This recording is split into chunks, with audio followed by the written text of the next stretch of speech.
안녕하세요. 정말 황당하게 파혼한 30대 초반의 여자입니다. 저 같은 케이스가 또 있을까 궁금해서 글을 올려봅니다. 저는 학교 선생님이고 아는 사람 통해서 남자를 소개받았습니다.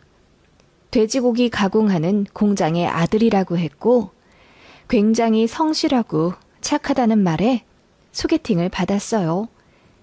저는 아버지가 일찍 돌아가시고 엄마랑 여동생과 단둘이 살고 있었는데 아무래도 외롭고 허전하다 보니 가정을 잘 이루고 싶었고 그러기 위해서는 돈보다는 남자의 마음 씀씀이가 더 중요했습니다.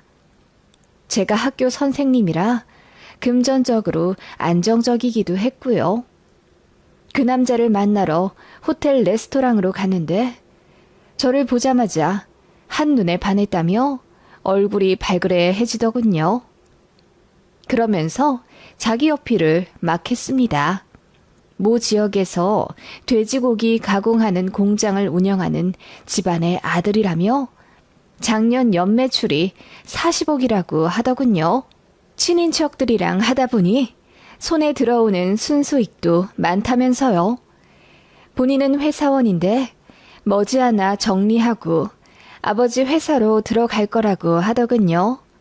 보니까 손에 차고 있는 시계도 상당히 고가였습니다. 차도 제네시스 G80이었고요. 그러면서 저를 놓치고 싶지 않다며 애프터 신청을 굉장히 적극적으로 하더군요. 저도 그 사람이 나쁘지 않았고 그래서 사귀게 되었습니다. 저는 사귀는 것과 동시에 저희 집 사정을 이야기했지요. 아버지가 일찍 돌아가셔서 홀 어머니만 계시다고 했는데 제 걱정과는 달리 저를 더 따스하게 안아주며 그러면 결혼하고 나서 장모님 옆에 더 가까이 살아야겠다. 내가 잘 챙겨드려야지. 라고 하더군요. 그 모습에 저는 너무나 마음이 놓였고 사귀는 내내 저를 공주받들듯 챙겨주는 모습에 결혼을 하기로 결심했습니다. 그렇게 6개월쯤 사귀었을까? 저희 집에 먼저 찾아와 예비 신랑이 인사를 드렸고 예상대로 매우 깍듯한 모습에 엄마가 마음을 열고 결혼을 허락해 주셨습니다. 이제 저만 남자 쪽 집에 인사 가면 되었는데 남자가 그러더라고요. 사실 지금 부동산 문제로 사정이 있어서 잠깐 빌라에 살고 있어. 우리 아파트는 40평대 고급 아파트인데 잠깐 아는 사람한테 전세 주느라고 우리는 빌라에 살고 있거든. 내년에 거기 이사 갈 거야. 지금 집이 허름해도 놀라지 말아줘. 그 말에 조금 이상하다라는 생각을 했지만 사귀면서 여자 문제 한 번 일으킨 적 없고 거짓말도 하지 않은 수더분한 남자라 믿었습니다. 그렇게 남자의 차를 타고 인사를 드리러 갔습니다. 모 지역의 시내를 한참 지나 산비탈까지 오르고 꼬불꼬불 허름한 빌라로 조악한 동네에 다다랐어요. 3층짜리 벽돌조차 바래버린 빌라 앞에 세운 예비 신랑이 여기는 임시로 살고 있는 곳이라며 저를 계속 안심시키려 하더군요. 조금 불안은 했지만 들어갔습니다. 가니까 어머님만 계셨어요. 제가 깍듯이 인사를 드리자 예비 시어머니는 그래, 이야기 잘 들었다. 우리 아들이랑 결혼을 하고 싶다고? 선생님이라던데 한 달에 얼마 버니? 라고 다짜고짜 돈 이야기부터 하시더라고요. 너무 놀라서 제가 얼어붙자 남친이 허허 웃으며 전에 사귀던 여자친구들이 다 백수였고 자기네 공장 상속에만 혈안이 되어 있어서 결국 다 헤어졌다고 하더군요. 우리 엄마가 내 전 여친들한테 너무 대어서 이런 이야기를 하시는 거야. 아, 엄마, 이 사람은 그럴 리 없다고 내가 말했잖아. 얼마나 착한 여자라고. 남자는 그렇게 이야기하며 제 앞에서 본인 엄마를 나무라더군요. 그러자 예비 시어머니는 뭔가 할 말이 있는 듯 했지만 꾹 참는 느낌이 들었고요. 그렇게 어머님한테 인사를 드렸고 공장에 계시다는 아버님께 찾아갔습니다. 예비시댁 근처였어요. 남친 차를 타고 가서 공장에 들어섰는데 너무 놀랐습니다. 공장 부지가 엄청 크더라고요. 돼지고기 가공하는 곳이라고 해서 작은 컨테이너 정도로 생각했는데 1000평은 좋게 되어 보이고 사무실도 따로 좋게 되어 있는 곳이었습니다. 예비신랑이 아빠 하고 부르자 공장 내부에서 한 중년이 나왔습니다.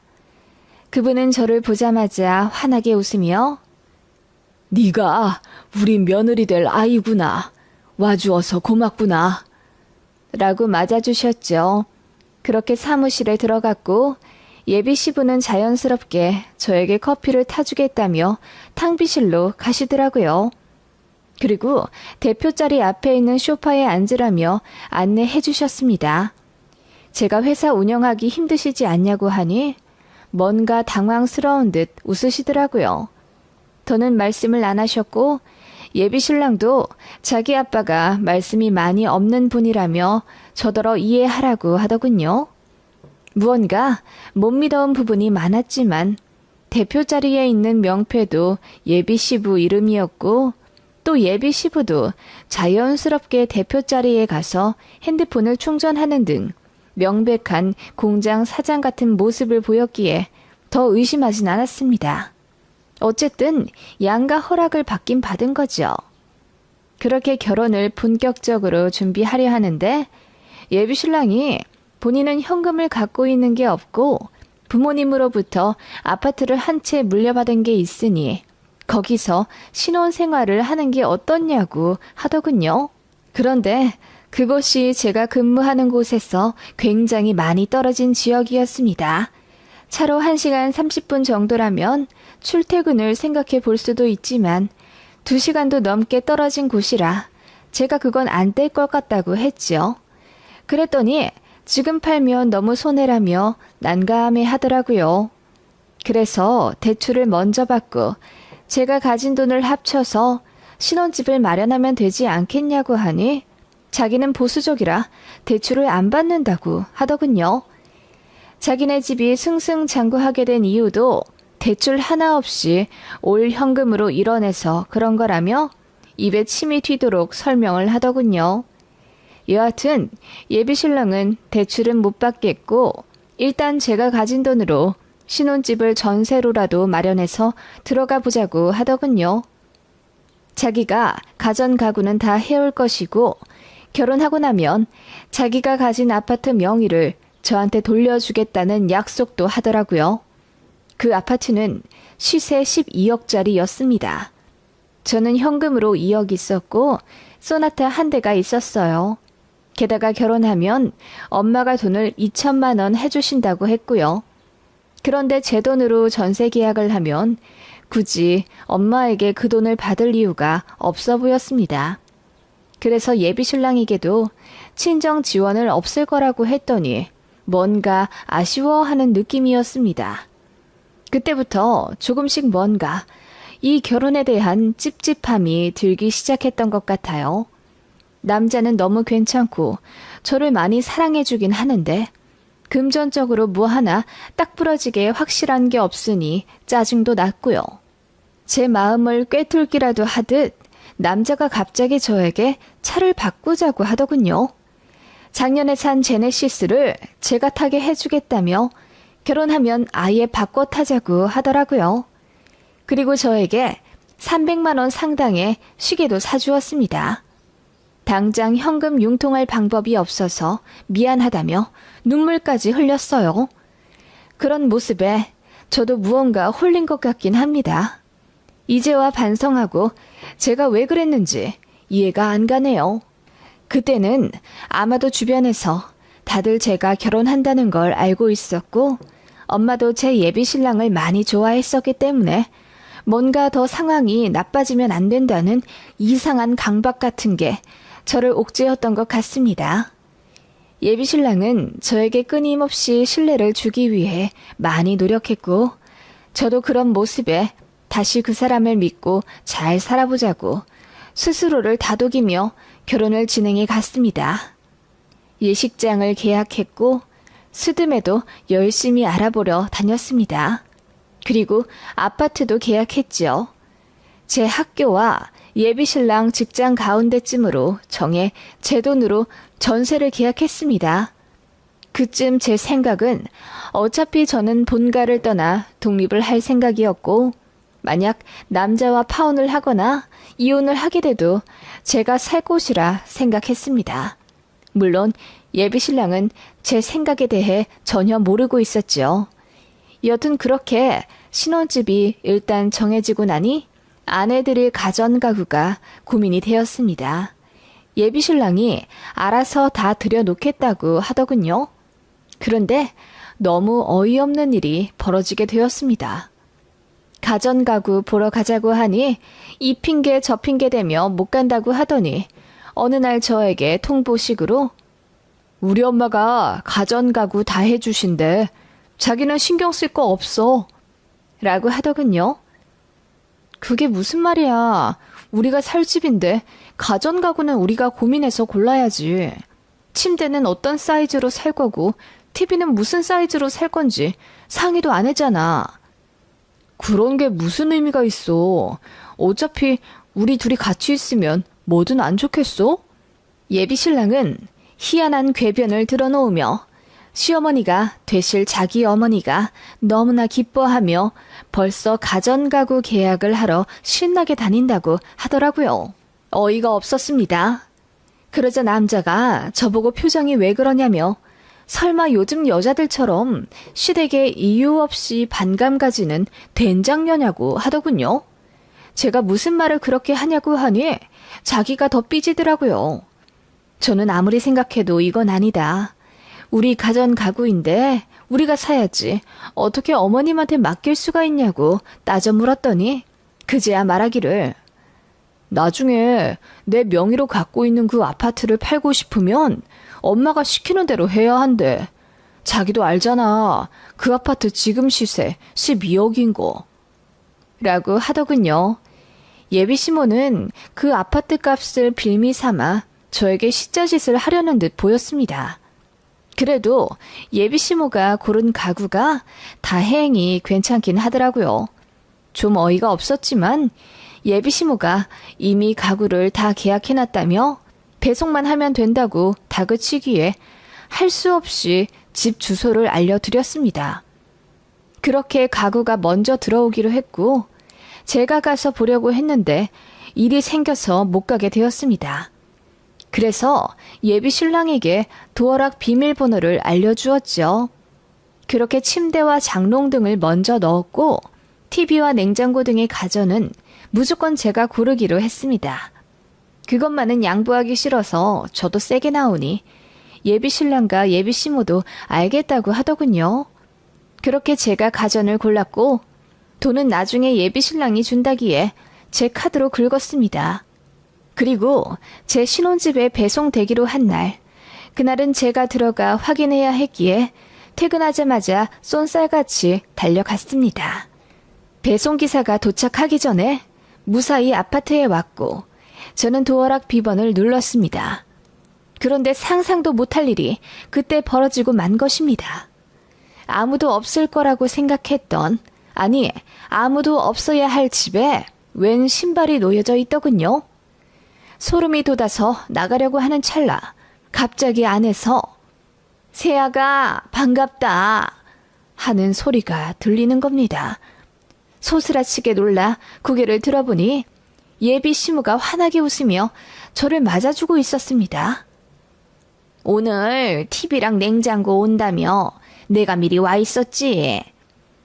그 모습에 제가 당황하며 제가 와서 드려도 되는데 말씀도 없이 어쩐 일이세요? 라고 했더니 예비 시무가 아무렇지 않게 내가 우리 집 오는데 네 허락을 받아야 하니? 라고 하시더군요. 그 말에 저는 너무 황당해서 얼굴에 열이 새빨갛게 오르는 기분이 들었습니다. 어머님 집이라뇨? 여긴 저희 신혼집인데요. 예, 안 그래도 내가 얘기 좀 하려고 했다. 너 이 집 계약하고 네 홀어머니 여기다 모셔서 셋이 같이 살려고 그랬지? 내가 그것만은 절대로 받아들일 수가 없구나. 그 말에 제가 너무나 화가 나 무슨 말을 하시냐 따져 물었더니 예비 시모가 니네 엄마 혼자 계시잖아. 시어머니 될 사람으로서 내가 그건 참 마음에 안 들더구나. 네 직업, 얼굴, 심성 다 괜찮은데 아무래도 홀어머니 있는 딸은 며느리감으로 별로지. 그래도 우리 아들이 하도 좋다고 해서 허락한 거야. 그리고 우리 아들 앞으로 있다는 그 아파트, 그건 당분간 팔 생각 없다. 그렇게 알아둬. 네? 그 사람 말로는 2년 뒤에 그거 팔아서 저희 다른 곳으로 이사 갈 거라고 했는데요. 무슨 말이니? 그 집 절대 안 판다. 거기 돈이 얼마나 묶여 있는데. 그리고 난 이 시아버지랑 이혼할 거야. 그 말에 제가 솟아치게 놀라니 예비 시부가 이야기 못 들었냐며 딴청 부리시더군요. 예비 시부는 그 공장의 대표가 아니었습니다. 그 공장의 대표는 예비 시모의 여동생의 남편, 즉 시 이모부의 것이었습니다. 그런데 법적으로 문제가 생겨 예비 시부가 사장인 척 하는 거라고 하더군요. 저는 너무 열이 받아 예비 시모에게 혼란스러우니 나가달라고 했습니다. 그랬더니 저더러 예의가 없다며 소리를 고래고래 지르더군요. 그 자리에서 예비 신랑에게 전화를 걸어 자초우지종 이야기하고 대체 이게 무슨 일이냐고 따져 물었더니 당황해서 아무 말도 못하더라고요. 그렇게 도망치듯 밖으로 나와 펑펑 울면서 여기저기 전화해 모든 사실을 알아냈지요. 그 결과 정말 충격적인 사실이 밝혀졌습니다. 예비시댁은 빚이 20억도 넘게 있다더군요. 아니, 엄밀히 말하면 예비시댁과 시 이모네와 공통으로 빚이 있었습니다. 그리고 제 예비신랑에게 상속받을 아파트로 담보대출을 어마어마하게 받았나 보더라고요. 예비신랑의 차와 국가의 명품들도 전부 그 아파트를 담보로 대출받아 산 것 같고요. 한마디로 깡통이었고 팔래야 팔 수도 없던 겁니다. 공장도 대출로 돌아가고 있었고 부도 직전이었으며 그거 막느라고 갖고 있던 아파트도 넘기고 허름한 빌라에서 살고 있었던 겁니다. 제가 모든 사실을 알아내고 너무 열이 받아 주선자에게 이야기하여 화를 내니 자기도 몰랐다며 어쩔 줄 몰라 하더라고요.